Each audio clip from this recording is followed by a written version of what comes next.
भाभी, आप यहाँ किचन में घुसी हुई हैं। चलो ना, बाज़ार नहीं जाना क्या? परसों राखी है। बस आज का दिन है, कल ऑफिस जाना है तो समय ही नहीं मिलेगा। राशि ने अपनी जेठानी नमिता से कहा। पर मैंने तो 3 दिन पहले ही राखी कोरियर से भिजवा दी है।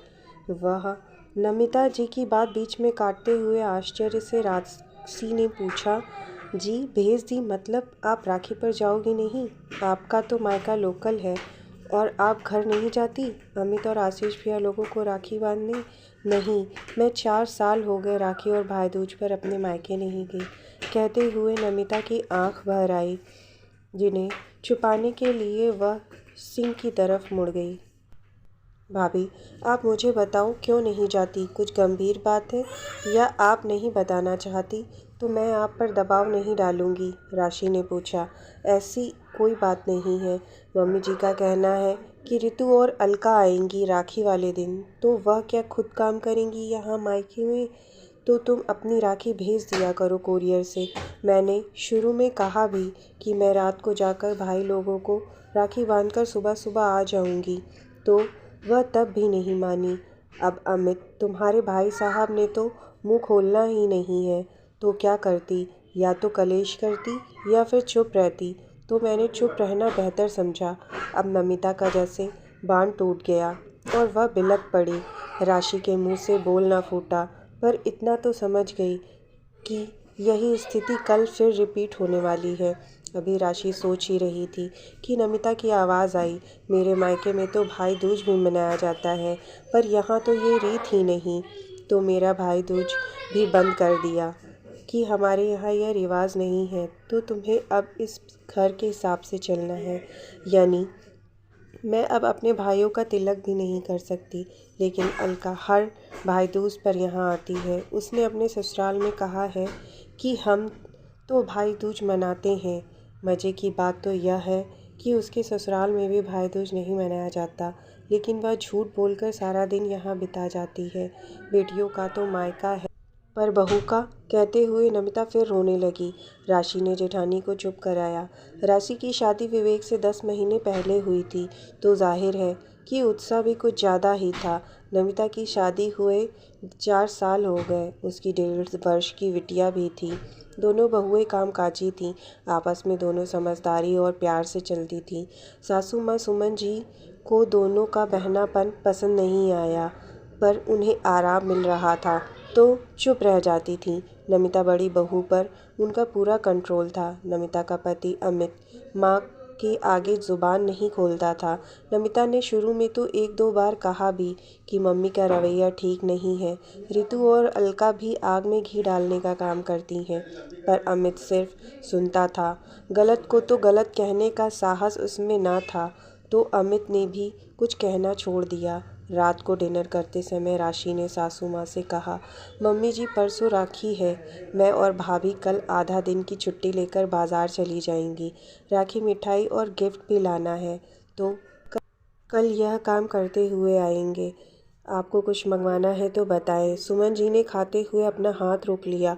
तुमने अपनी राखी अभी तक भेजी नहीं कोरियर से? नमिता ने तुम्हें बताया नहीं? राखी वाले दिन तुम कैसे जा सकती हो?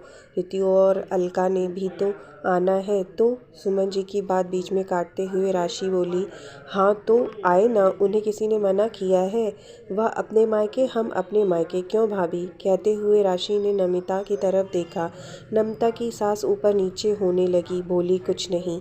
तो क्या त्योहार वाले दिन दोनों अपने मायके आकर यहाँ काम करेंगी? सुमन जी ने आवाज़ में तेजी लाकर पूछा। क्यों काम क्यों करेंगी? हम सुबह सुबह सब कुछ तैयारी करके जाएंगे, बस चपाती बनानी होगी, तो वह तो बन ही जाएगी। 8-10 चपाती ही तो डालनी होगी। भाभी मेरे साथ चली जाएंगी, रास्ते में ही तो उनका मायका पड़ता है, उन्हें वहाँ उतार दूंगी और शाम को हम साथ आ जाएंगे। राशि ने थोड़े में ही सारी बात रख दी। अब सुमन जी का भड़कना स्वाभाविक था। नहीं, नमिता ने तुम्हें बताया नहीं? राखी पर वह भी मायके नहीं जाती। घर की लड़कियां आएंगी तो यहाँ कौन करेगा? बहू हो तो बहू की तरह रहो। शांति प्रसाद सुमन जी के चना तो सुमन जी ने एकदम रोक दिया। यह औरतों का मामला है, आप चुप रहिए। और शांति प्रसाद जी चुपचाप बैठ गए। मम्मी जी बहुएं हैं तो किसी की बेटी और बहन भी हैं। क्या बहू को अपने भाइयों का शगुन करने का, तिलक करने का कोई हक नहीं? आपकी बेटियां और दूसरों की बेटियां, मैं तो ज़रूर जाऊंगी और भाभी भी मेरे साथ जाएंगी। उन्हें मैं छोड़ दूंगी। और तभी अमित ने गुस्से में कहा, नमिता नहीं जाएगी, और अगर गई तो मुझसे बुरा कोई नहीं होगा। मम्मी ने जो कह दिया तो कह दिया, बाकी तुम्हारा तुम जानो, और विवेक तुम। विवेक एकदम बोला, सही है भैया, दोनों नहीं जाएंगी। और मम्मी, रितु और अलका दोनों को बोल दो कि वह अपनी अपनी राखियां हमें कोरियर से भेज दें। उनकी भी तो नंदे मायके आएंगी, तो क्या त्योहार वाले दिन वह अपने घर में काम करेंगी? बिल्कुल नहीं। सब स्तब्ध खड़े विवेक का मुंह देखने लगे। भैया, मुझे तो ताज्जुब हो रहा है कि आपको मैं अपना आदर्श मानता था, पर पता नहीं था कि आपकी सोच भी ऐसी होगी। आपको भाभी के कर्तव्य याद है, पर आपका क्या कर्तव्य है वह भूल गए या याद नहीं रखना चाहते? अपनी माँ और बहनों को खुश करने के लिए पिछले 4 सालों से आपने अपनी पत्नी को इस खुशी से दूर कर दिया। क्यों? आपकी बहनें हैं तो उनके भाई नहीं हैं क्या? और मम्मी, आपने बरसों पहले हमारी बुआ जी का आना बंद करवा दिया था। पापा ही जाते थे राखी बंधवाने। तब आपने एक बेटी का यहाँ आना बंद किया था, और अब बहुओं का जाना बंद करना चाहती हैं तो ठीक है, फैसला आप करो। अगर इस घर की बहुएं नहीं जाएंगी तो आपकी बेटियाँ भी यहाँ नहीं आएंगी। वह राखी अपने घर मनाएंगी, या फिर यह दोनों बेटियाँ भी अपने मायके जाएंगी। और ये कहता हुआ विवेक कमरे से बाहर चला गया और पीछे छोड़ गया गहन निस्तब्धता। मेरी कहानी पसंद आई हो तो प्लीज़ मेरे चैनल को सब्सक्राइब करो।